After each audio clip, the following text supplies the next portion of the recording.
Hello, everyone, and welcome back to the Soldiers of Cinema podcast. I am Cullen McFader, one half of your hosting team, as always, joined by Clark Coffee down in... Wait. What was my name? I don't know. I said it like that. Clack. I'm like going. It's been. I see. You know, it was going into the old '40s radio host. I'm doing by Clack Coffee down in. That's pretty cool. I do like that voice, man. I do like that voice. Well, it's to be fair, we can like pull the curtain back a little bit and expose the behind the scenes. It has been a month since you and I have recorded an episode, and we actually that's been primarily because you've been shooting and you had a wonderful vacation. I think you were in Italy. Yeah, I was in Sicily, Austria, and Switzerland. There you go. So I had a very similar trip myself a couple of years ago. Those are really wonderful places. But anyway, so yeah, it's been a month. So you've just forgotten who I am, I guess. Yeah, basically. Clack Coffee. I also forgot what year it is. So. You forget what year it is and everything. Tell us, Clack, what's the news on the horn? Anyway, yeah. Well, I am happy to be back with you, Cullen. Like I said, it has been a month, so I'm really excited to dive in. What are we going to cover this episode? This episode, long overdue, is My Own Private Idaho, the Gus Van Sant 1991 flick. One of your favorites, if I'm not mistaken. It is one of my favorites. Or high up there, yeah. Yeah, it had, I mean, look, favorites is always a weird term, but yeah, it's a film that had a big impact on me. It was a film that I saw when it was released, when I was 15, and the reason that I saw it, I mean, I didn't know, it's funny, I probably had seen Drugstore Cowboy, which is another one of my favorite kind of pivotal films from my youth. And that, of course, was the second film directed by Gus Van Sant. He directed that right before he did this film. This is his third. But I don't even know if I knew that. I can't remember. I don't even know if, at 13, 14, 15, I don't know if I was keeping track of who directed what yet. But it was River Phoenix. That's who... I think his involvement in this film definitely grabbed my attention as a kid. Somebody who was kind of starting to develop this idea that I wanted to grow up to maybe be an actor. River Phoenix had a really, really, really big impact on me. And I think, just about anybody of my generation, if you watched films, if you cared about the art of acting, River Phoenix was somebody who probably had an impact on you because he was, of his generation at that age, arguably the best. He was like the Mozart of that stage of acting. Like, and Mozart. I mean that unironically, that it was like he was kind of this protege that was like a really brilliant actor. And it's a I mean, I think a lot said of people so many times that it was a shame that he died so young, because it would have been so interesting to see what his career turned into. A major you really shame. see that here. Yeah, like I think that you and I both agree that this film for him is a really great showcase of like where his talents could have led. Yeah. But no, he's great in it. So that's Reeves as well. Yeah, and I think it's a strong performance by Keanu, and there's a handful of strong performances. There's some kids in here who are actual real street kids, and I think their authenticity shines through, and I think they're great. And but yeah, so I saw the film. We'll kind of start. I always like to start with we can kind of share our personal experiences with the film, because I think, frankly, that's what matters most at the end of the day, But yeah, for me, I saw it. I was probably about 15, 16 when I saw the film. And like I said, I saw it because probably River Phoenix, his involvement drew me to it. But it had a big impact on me. I think it was a film, an early example of a film, a couple different things. One, this film is really kind of like a tone poem. This film is not about plot. It's not about what happens next. It's quite stylized, both in its kind of, stealing some Shakespearean kind of esque dialogue. It's a combination of, I think, 3 different scripts from Gus Van Sant, or 3 different stories kind of smashed together. So he started writing it in the 70s. So yeah, so it's got a lot of surreal elements to it, I think. And for a 15-year-old kid who's grown up in Missouri and had a pretty, my exposure to the world was pretty small at that point in time. This kind of showed me a couple things. Like, one, like, wow, film doesn't have to just be about plot. Oh, it can be like this kind of tone poem, and it can be about, a feeling, right? That was a huge kind of revelation to me as a kid. And it also and this, I think this film is a good example. It's one of many films that I saw as a kid and books that I read that really helped expand my horizons of empathy. And you know, and I guess maybe this is why I'm drawn to acting and to filmmaking and storytelling, but I just have an insatiable desire for the human experience, and that is such a broad and deep thing. And I'm always wanting to learn more about people with different lives and people with different backgrounds. And this was just a really interesting story of kids who were not too much older than me, these characters, but they had such radically different lives. Yeah, I think they're like just turning 21 in the movie. Yeah. Yeah, just really, it was just so. I don't know. It was just it just really stood out to me. Yeah. So yeah, and then it's interesting because watching it now for this podcast here, I don't think I've seen it in maybe 20 years. So really interesting for me to see it now, and kind of I have this memory of it having seen it so long ago. So it can kind of, as we go through this, I'll kind of talk a little bit about how watching it now as a 45-year-old was different than watching it as a 15-year-old. But yeah, what about you? What were your experiences with the film? Yeah, I mean, the first time I watched this was a few years ago, 2019.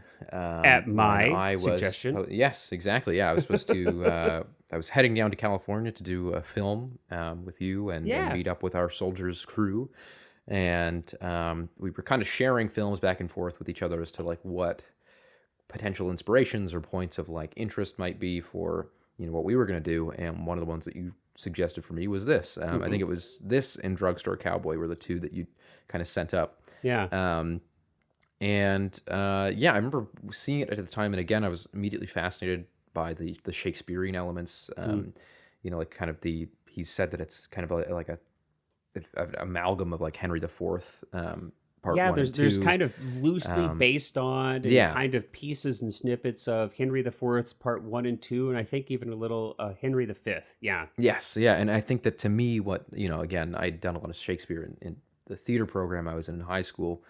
And kind of had a really great fascination for it, and always, I've always been a fan of Shakespeare, and especially delivering Shakespeare and actually, acting in Shakespearean works, I think is always, kind of an unforgettable experience for a lot of actors. It's certainly a challenge, and I think, definitely, to get the enjambment down, and but it, or to but even just to understand it for to get the to actually meaning understand of so much of the text down. But it was, to me, like, it's one of those things where I'm kind of hit or miss with a lot of like Shakespearean modern adaptations, in the way that, the Baz Luhrmann Romeo plus Juliet doesn't, which you kind didn't of a miss like, for me. I'm not big on that one. It's very on the nose. It's very much playing up this. I did think it was fun, kind though. of like this. It's fun, but it really plays up this, the element to the degree that kind kind of teeters on a bit ridiculous, very theatrical. Whereas there's a lot of ridiculousness in this. There's a lot of theatrical elements of this movie, but I think to me the way that it is infused within the story and the context and the themes of the movie, they feel much more appropriate for that kind of thing. Even though, of course, that is Romeo plus Juliet is literally a Shakespearean story. This one, I think the direction is just a lot more centered on where it wants to be and where it wants to blend in those modern tones, the modern themes, and modern elements of storytelling and filmmaking, and even just cultural context, with this kind of classical style of timeless storytelling that is this very Shakespearean. The moment when they have that big strange sword fight in the park when they're all in the little pink onesies and stuff. Oh yeah. Feels kind of something straight out of a number of Shakespeare plays. Oh, doesn't it? Yes. Like The Taming of the Shrew, even. Yeah. And but it really feels right for the movie simply because of the fact that we've been enveloped in this story of just this kind of these really weird characters, and every character is this kind of odd study in a different type of person, and sexuality, and this dreamlike nature of the whole movie, where because we of course have a character dealing with narcolepsy, that it's there's this really interesting dynamic in the movie of like what is real and what's like hallucinated or what's dreamt, and you know, that he doesn't give answers in terms of like editing. You'll have just moments where suddenly you'll cut to this surreal image of like a house falling on a highway in the desert, and but what a beautiful symbology of a climax. I mean, I thought that was, I don't, and I, you know, I meant to look it up and I haven't, but that's clearly, of course, that's not CGI in 1991. I'm curious to know exactly how they did that shot. Did they? Yeah. Maybe, but it's big beautiful. Giant crane. But no, and so then that was kind of the first time that I saw it really kind of swept me up in that. And then I watched it twice for this episode. Oh, okay. And I think again, revisiting it, I had forgotten a lot of the more stylistic parts of it that I really liked. Even, you know, things that we'll get into later, but like the use of tableau. Which I think is that was so really, intriguing really cool. Here. Yes. The use of color, even. Like it's not, I would say that cinematography is by no means surreal or super stylized. You know, it's heightened or stylized, but there's moments where they use like elements of, you know, where Keanu's face is half red, and there's a lot of reds, there's a lot of yellows. This really deep, rich color that comes out of the film stock, and I think that it's kind of this thing where I think the reason that I appreciate it so much and that I appreciate the avant-gardeness of the movie is because it feels really, really built into the actual structure of the movie, and it feels like it's like a part of it, that it came out of everything, that was like it wasn't added. It's authentic. It's authentic. Exactly. Yes, it's like this was, you know, this is a director working authentically, and frankly, a cast and a crew. I mean, it's firing on all cylinders. Right, where this isn't a calculated approach or some gimmick or some you know, which a lot of times I think extreme style or kind of you know, when people attempt to kind of go in a surrealistic, you know, direction, a lot of times it feels very gimmicky. It can, you know, and I don't think it does at all here. I think everything feels extremely authentic here. And I think that really, you know, that touches you, I think, on a deep level. It goes back to why I was so moved by the film as a kid, because even as a kid, I don't know anything about film technique. I mean, you know, this is well before I ever studied film to any extent whatsoever. I'm just kind of, you know, but everything worked on me. You know what I mean? I wasn't analytical. I wasn't in my head. It bypassed all those things, and it really worked on an emotional level for me. And that's the key, you know. Do the stylistic choices work emotionally? So exactly. And I think they really do here. Well, I mean, hey, look, first of all, it's I'm glad that you like the film. It's always nice when somebody, you know, when I suggest a film to somebody, especially one that, you know, is a little bit, you know, different than mainstream. I'm always curious to see, well, you know, there's a good chance that person might not like it, but it sounds like you did enjoy this film. So definitely an enjoyable rewatch, especially. Yeah. I mean, it's interesting. You know, this film came out in 91, and I kind of, you know, it's trying to like think back, like put the film in some context. I think, you know, right off the bat, we've got to think about the kind of the landscape of, you know, the representation of gay characters in films in 91. And I think this clearly is a film that I think is considered a landmark film or a really important film for gay or queer cinema. And I think it, you know, that was one of the things that stood out to me as a kid, was that the film really treats these characters as just like they don't martyr them, they aren't idealized, they aren't stereotyped. It's like very matter of fact, and I think that's significant. I think at the time when this film was released, there wasn't a lot of that going on.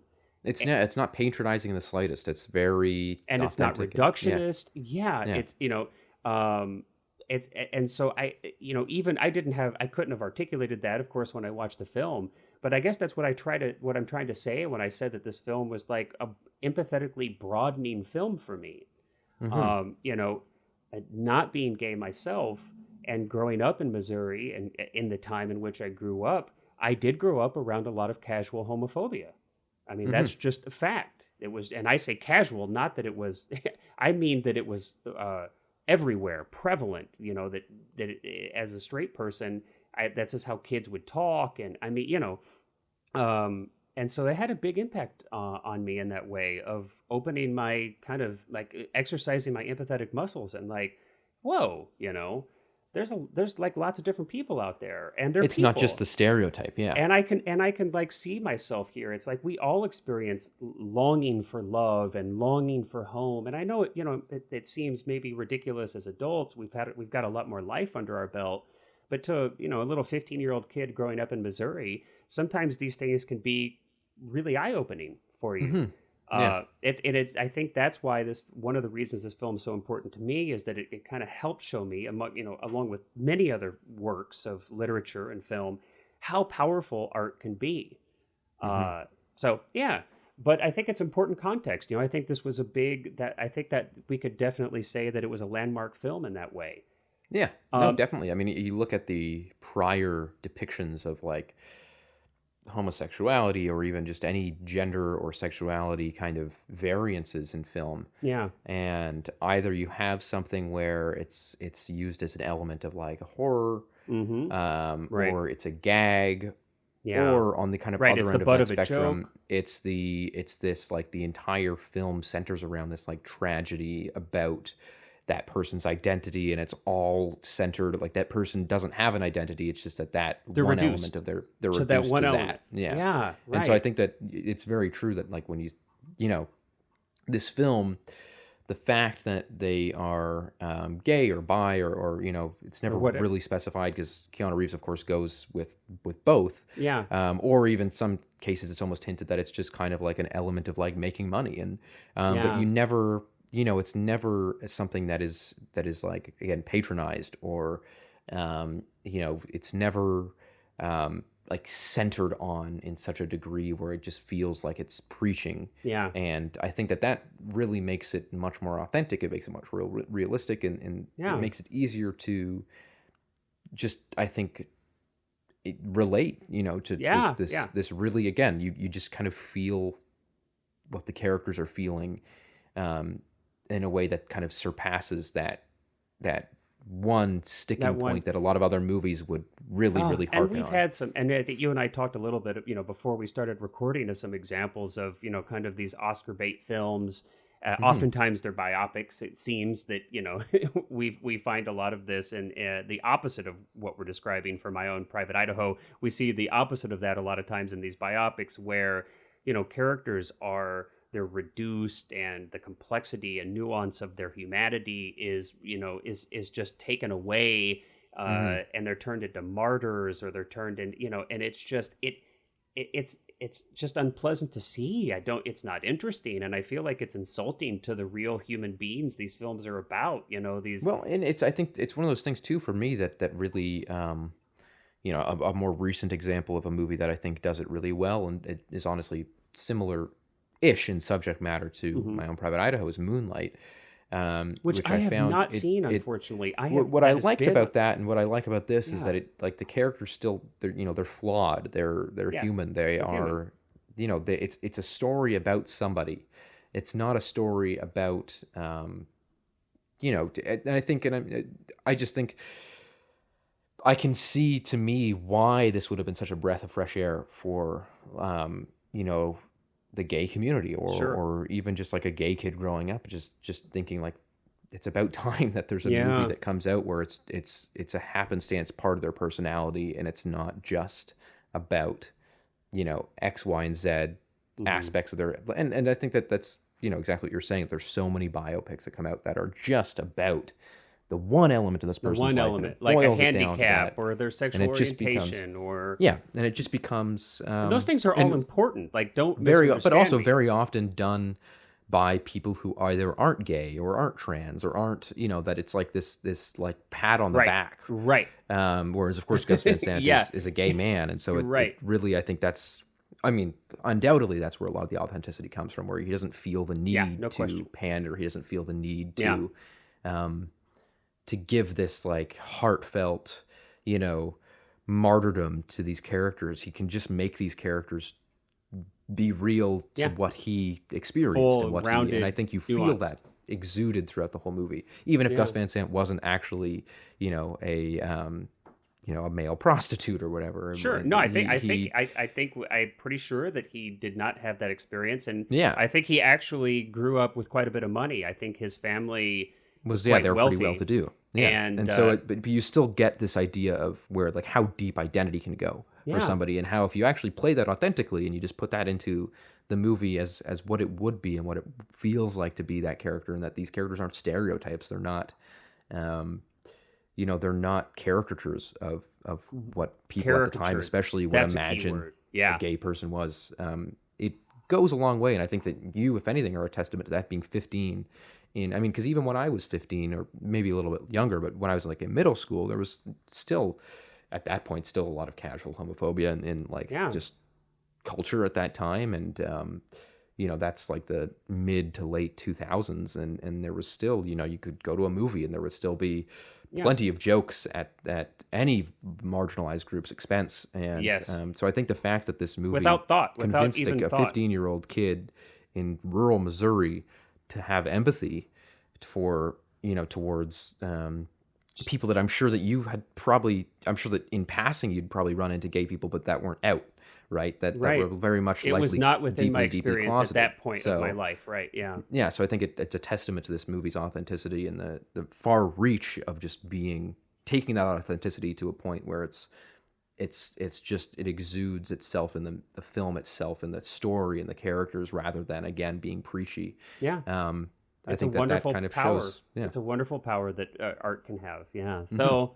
Yeah, well, and there's other I think that's probably one of the most significant kind of contextual, pieces about the film. But there's like, in a totally different way, kind of a fun kind of context for me, just like kind of personally, totally different direction than that. But like I said, I was a big fan of River Phoenix's, and we'll kind of talk a little bit more about performances and the people in the film. But Flea from the Red Hot Chili Peppers is actually he's actually in this film, and McFly. And he was in a handful of films, right? Back to the Future, but he was in a handful of films. I mean, I think over his whole career, he's been in about. He's still 20. He was in the Edgar Wright movie a few years ago. But but it's like but Flea's in it. And of course, Flea was in the Red Hot Chili Peppers, and of course, their guitarist, and I probably mispronounced this. I think it's Frusciante. Is it Frusciante or Frusciante? Something. Yeah. But John is the guitarist in that band, and I happen to be I'm not a super huge Red Hot Chili Peppers fan, but I am a very, very, very big fan of John's, and I think that he's really an extraordinarily gifted musician and guitarist. And just a small plug, if people out there, if you've not listened to any of his solo work, I recommend you check it out. Really, it's quite significantly different than the Red Hot Chili Peppers. Anyway, but River Phoenix and Flea were friends, and so I guess River ended up getting to know John, and River was even on John's his first solo album, Neandria Lades, and Usually Just a T-Shirt. I think it's actually 2 like EPs put together, but that's John's debut solo album, and River's on that.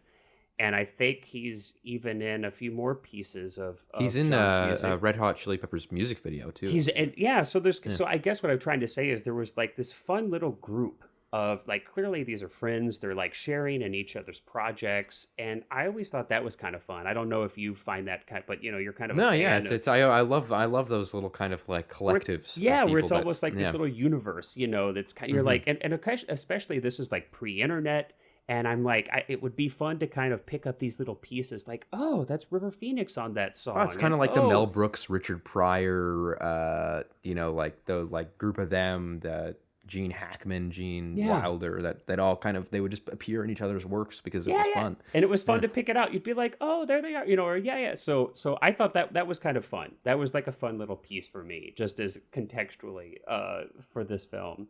And of course, I already told you that I'm a big fan of Drugstore Cowboy.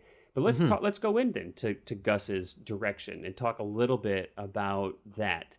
I think one of the things that like stands out to me pretty significantly about Gus Van Sant's direction is the improvisation and looseness, and not just he definitely gave his actors a lot of room to improvise. Matter of fact, River Phoenix actually completely rewrote the pivotal, important campfire scene where he expresses his actual true love and longing to be close to Keanu Reeves' character. But he actually, Gus Van Sant, let River Phoenix rewrite that entire scene, which I think is pretty amazing. But he also, I've heard him talk about it, and you can see it in the work. Very loose with his blocking state. He would storyboard anything, kind of going back a little bit to Werner Herzog and not ever wanting to storyboard anything. But you can feel that, I think. Not that it doesn't feel thought out. Like it definitely feels thought out and refined. Yeah. But you do get a sense of spontaneity. You get a sense of looseness. Well, I also wanted to say on that point, too, that it's like a very rare talent to have somebody who has this improvisation in their movie so throughout, but also at the same time, the camera work feels collected, and it feels intentional, and it feels absolutely pointed. Like there's not a ton of just like handheld going through conversations generic where there's not you just a lot feel of like someone's following and just like trying to keep up with the actors. It's this really neat kind of dance with the actors who are clearly improvising, but also that the camera is able to, like, you've got such skilled technicians in direction that you can still make it seem like there's an articulated camera movement that was thought out prior while these actors are improvising, which I think is really, really rare and again, a good testament to his directional talent.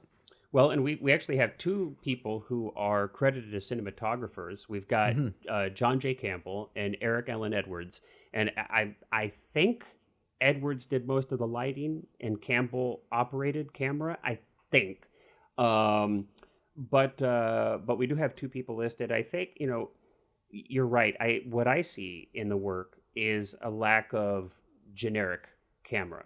And when I mean generic camera, and you see this a lot, I think, in television, right? Where you see just a lot of really generic over the shoulder, two-shot. We need to capture the scene's coverage. We're just utility, I guess. I kind of call it like utility shooting, where it's just we got to get it done. Let's get our coverage and move on. Well, you definitely don't see that in this film.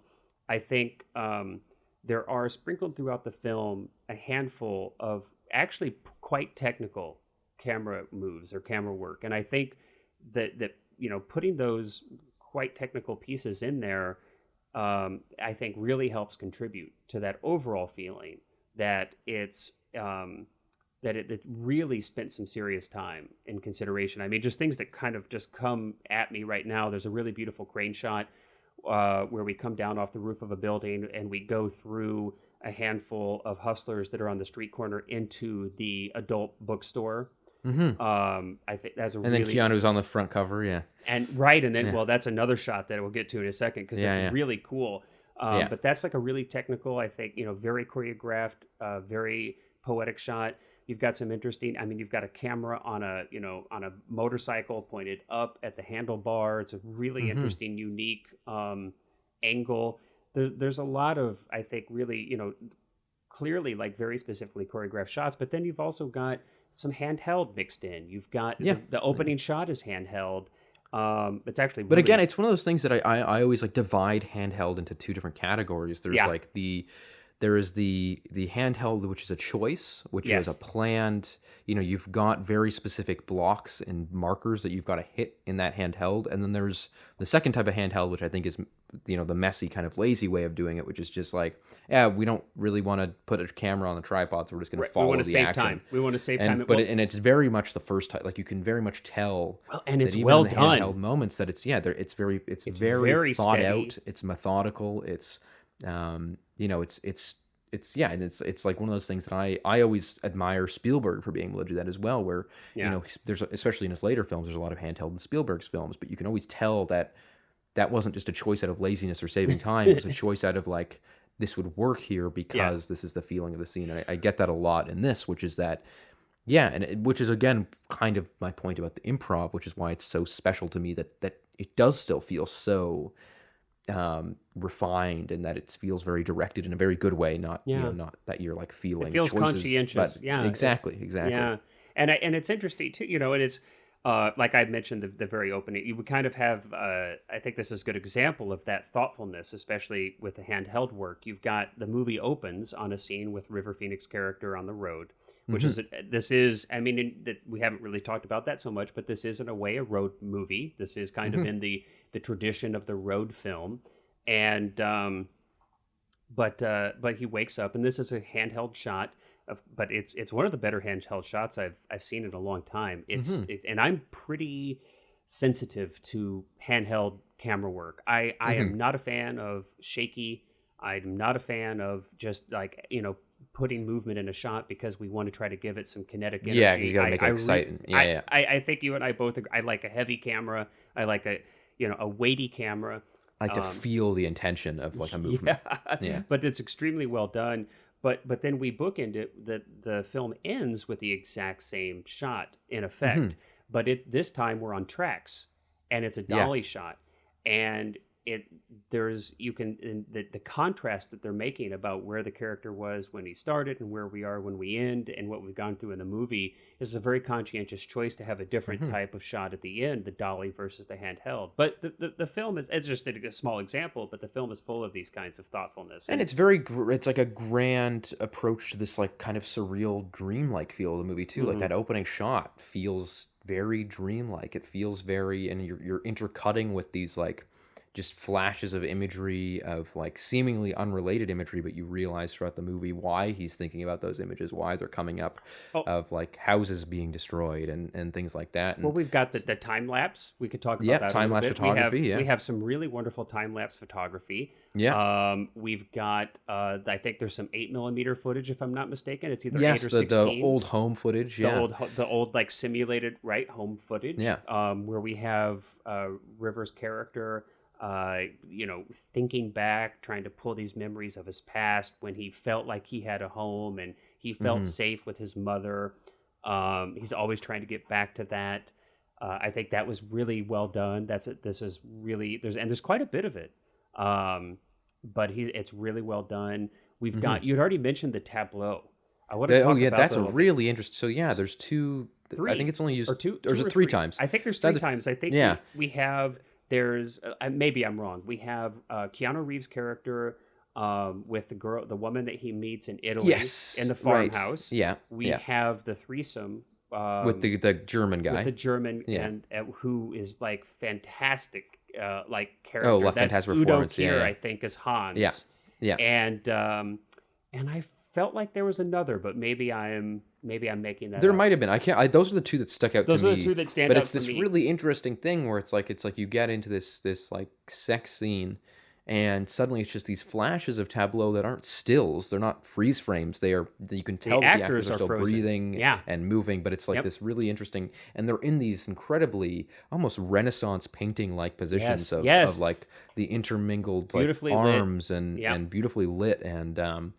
Again, it really exudes that kind of this 15th century Shakespearean feeling to me of like this like artfulness. I hadn't thought of that. Yeah. So I mean, like, that's kind of what I got from it. Just that it felt like those Renaissance paintings of just these like nude bodies that are intertwined, that are together. Especially, I think the one that I thought was the most beautiful was Keanu and the farm girl in the Italian farmhouse, because Carmela, just that image of like the light coming through the window and they're standing on the windowsill, just like kind of embracing each other fully nude, and it's this really, really incredible and I want to say way to do I want to say, I don't know how you feel. I will take like a small digression here, but I feel 99% of the time that sex scenes in films are almost like 99% of the time they are the opposite of sexy. They're cheesy.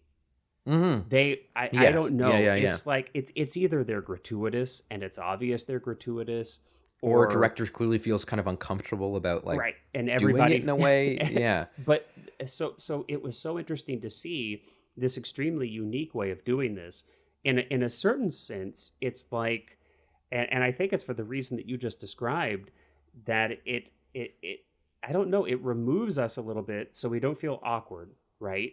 But we're allowed to kind of look at the beauty of the scene, and in a way that's almost more sensual than, and I think it was extremely effective, and I would consider stealing this technique at some point. I think it's a wonderful, wonderful technique I've literally never seen done again, and I've never seen it that done I haven't. Again. I agree with you. I think that like I'm also not like, I don't think that there's a lot of people who are like, oh, sex scenes should never be in movies because they're always tertiary. I don't think that. I think that there's a lot of like very powerful statements that you can like, just like in this movie, that you can make with a like sexual moment. Or I mean, on kind of the other end of the spectrum from this, a very grounded and real like sexual moments and like Basic Instinct. I think that those sex scenes are like both incredibly like, erotic, but also at the same time are very well crafted. And so but it's kind of, again, it's like the opposite end of the spectrum of like, you're kind of removing all of the art house in that instance. Yeah. Whereas this one really embraces that kind of,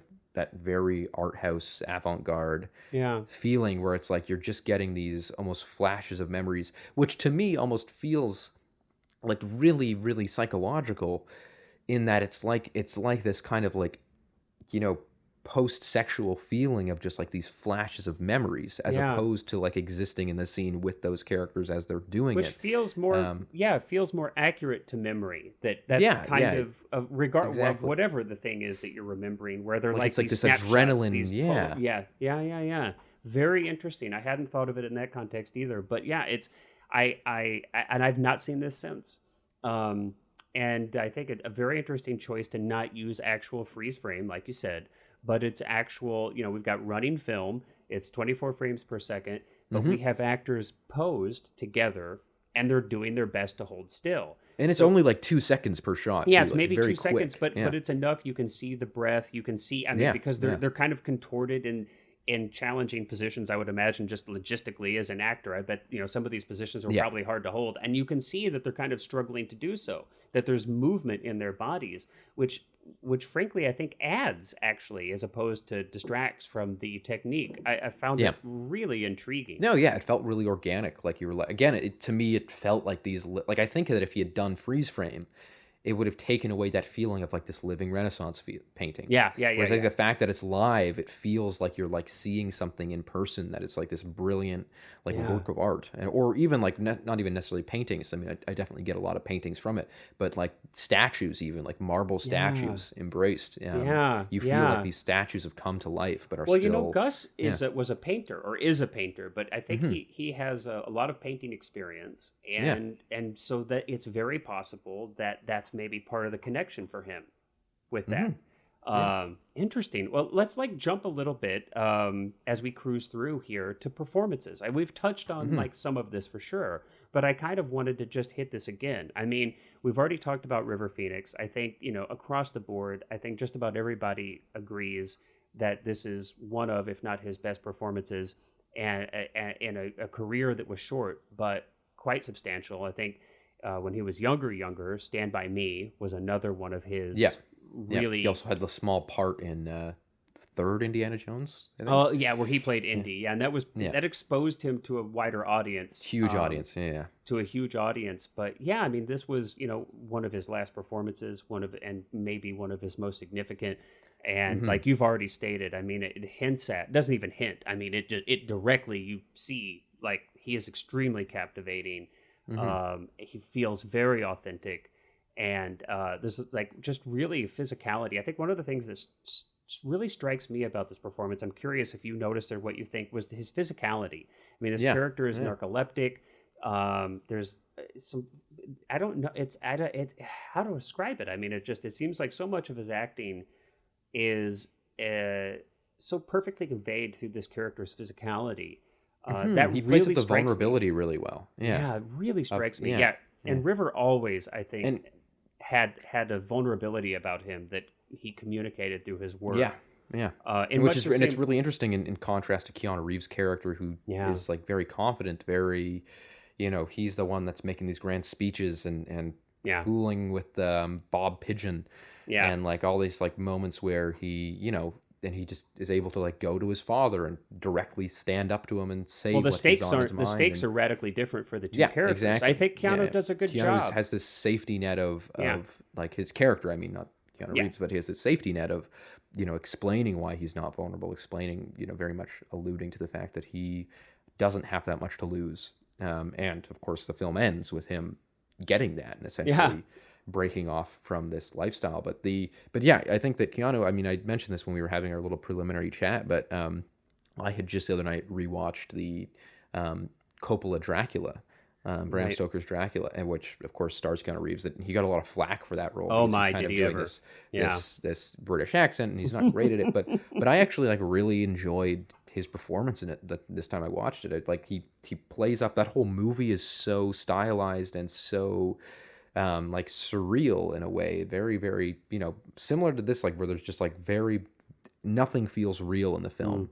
Like that it doesn't bother me, and I found the same with this, where it's like I think River Phoenix is the star in terms of authenticity, but Keanu Reeves to me plays up the Shakespearean elements to like a really lovely degree. Like he's almost like delivering these lines like he's on stage, and I love that. And I'm sure that was intentional. Like I'm sure that Gus Van Sant likely directed him in that way to have this like really confident, again, almost like the Tybalt of the movie, where it's like this like confident monologuing like dance like character who like captivates the room when he's in it, and then you've got River Phoenix who's quiet and brooding, and it's very interesting, this dynamic between the two leads. It is, and it's a shame that they didn't get to do more together, because I think that they had a lot of really great chemistry working together as well. And they were certainly friends in real life. I think a little bit of the story, I think they kind of formed a pact that they would both do this film or not do this film, but that they would do it together. So I know River and Keanu, they had worked on a film previously together. They were friends, and they kind of talked each other into the film.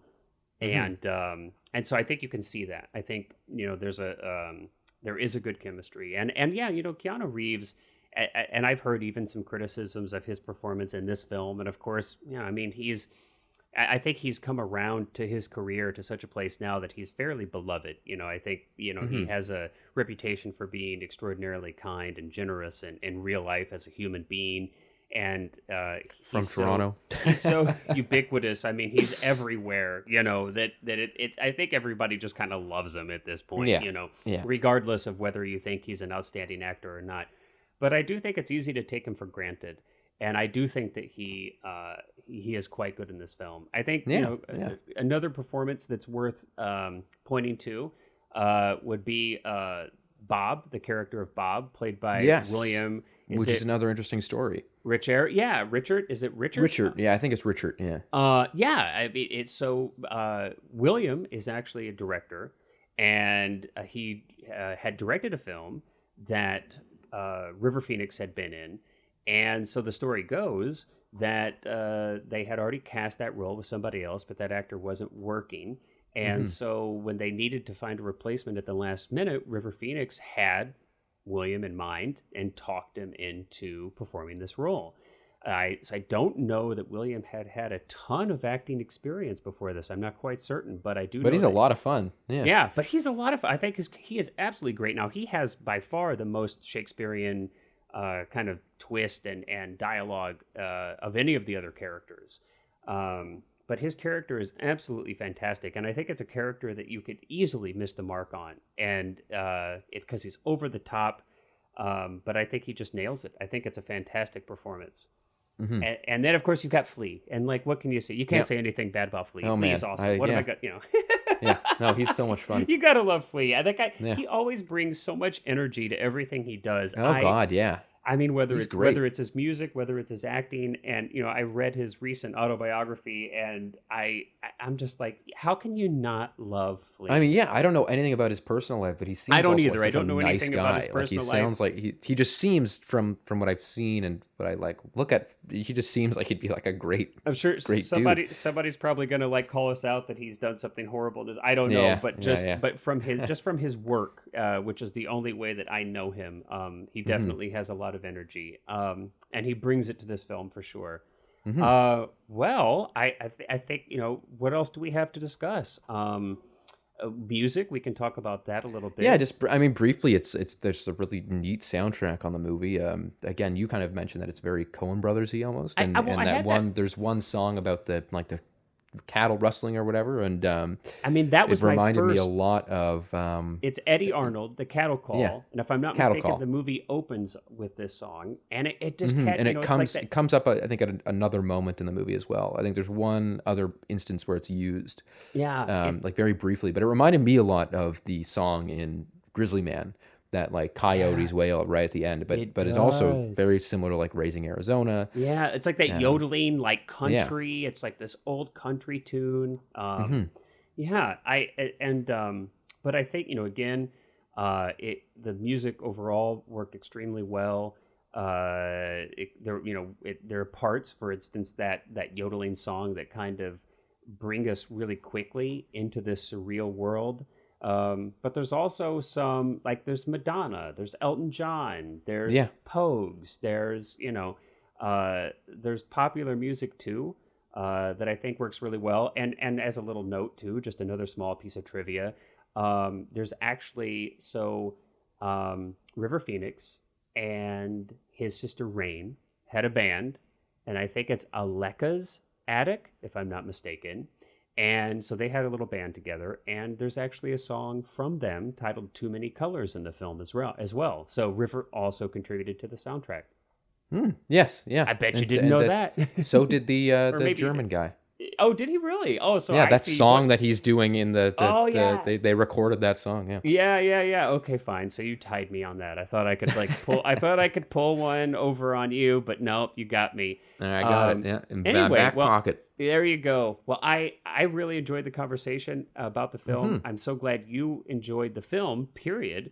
Because that's really fun for me to share films with people. And for those listening, if you've not seen the film, it'd be kind of weird if you were listening to this and you hadn't seen it, but maybe that's what you've done. Don't worry, it's not a film that you can spoil because there's not really any plot. Yeah. So still go check out the film.